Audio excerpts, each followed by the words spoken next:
Welcome to Chillin' 101. We hope this video helps. You'll begin by preparing the essentials: power, Ethernet, and a device. Plug the router in and wait until LEDs stabilize. This ensures firmware booted correctly. Next, use an Ethernet cable from your computer to a LAN port so you can log in reliably. Open your browser and go to the default IP printed on the label. This avoids wireless issues after a reset. Once done, sign in with the default admin credentials so you can immediately reconfigure wireless settings. You're now inside the router interface. Go to Wireless Settings to create a new SSID and choose WPA2 or WPA3 for best security.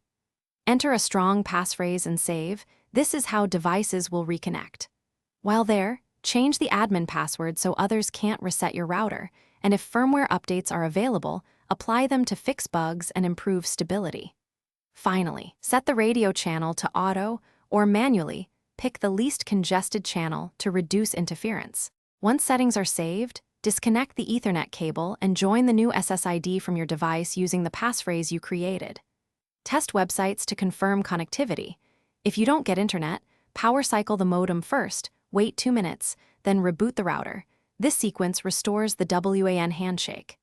If problems persist, log back in to confirm WAN settings or perform another reset and reconfigure. As a last tip, contact your ISP only after verifying modem and router configuration to avoid wasted troubleshooting. Thanks for watching. Consider subscribing if we helped you.